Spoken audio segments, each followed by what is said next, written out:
கிறிஸ்துவுக்குள் அன்பான கர்த்தருடைய பிள்ளைகளை, இன்றைய வேத வசனமும் ஜெபமும் சங்கீதங்களின் புஸ்தகம் 3ஆம் சங்கீதம் 3ஆம் வசனம்.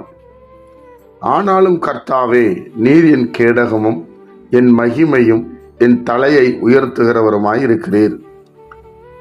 என் அன்பு கர்த்தருடைய பிள்ளைகளே, தாவீது தன் குமாரன் அப்சலோமுக்கு தப்பி ஓடி போகையில் பாடின சங்கீதம் என்று சொல்லப்பட்டிருக்கிறது. சொந்த மகனே தன் தகப்பனை துரத்துகிறார், அழிக்க துடிக்கிறார். ராஜாங்கத்துக்கு ஆசைப்பட்டு அழிக்க துடிக்கிறார் தகப்பனை.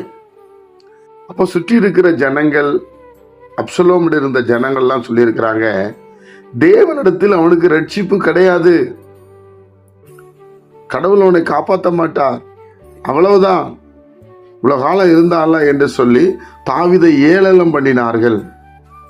தாவீதுக்கு விரோதமாய் எழும்பினார். அதான், கர்த்தாவே, என் சத்துருக்கள் எவ்வளவாய் பெருகி இருக்கிறார்கள், எனக்கே தெரியல.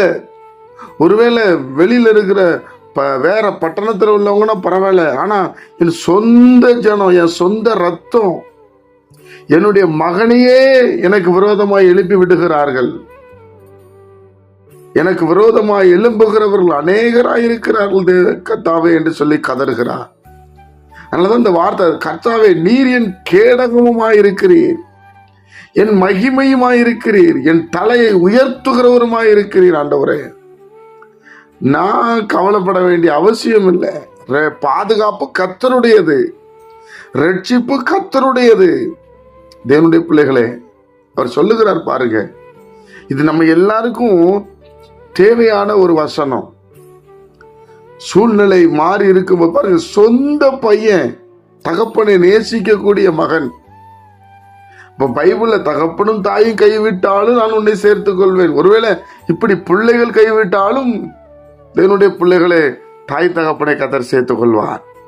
எவ்வளவு கதறுகிறார் பாருங்க, என் தலையை உயர்த்துகிறவருமாயிருக்கிறேன், எனக்கு கொடுக்கப்பட்ட ஆசீர்வாதத்தை யாராலுமே எடுக்க முடியாது, ஏன்னா நீர் என் கேடகம், என் மகிமை என்று சொல்லுகிறார். பிரியமானவர்களே, இந்த ஒரு விசுவாச அறிக்கை நமக்கு தேவை. யார் எழும்பி வந்தா என்ன, இங்க சொந்த பையனே எழும்புறான், அப்புறம் சுத்தி இருக்கிறவங்க ஏன் எழும்பி வர மாட்டாங்க? எதற்காக என்று சொன்னால், நாம் தேவனோடு நெருங்குவதற்காகத்தான். ஜெபிப்போம். பரிசுத்த பிதாவே, உம்முடைய குமாரன் இயேசுவின் நாமத்தில் வருகிறோம். சில காரியங்களை எங்களுக்கு வசனத்தின் மூலமாய் காண்பித்து கொடுக்கிறேன். நாங்கள் அதை கேட்டு விட்டு போகாதபடி ஆண்டவரை உமக்கு பிரியமாய் நடக்கவும், உமை சார்ந்திருக்கவும், ஆண்டவரை உமை துதிக்கவும் எங்களுக்கு கிருபை செய்யும். கேட்கிற ஒவ்வொரு பிள்ளைகளை ஆசீர்வதியும்.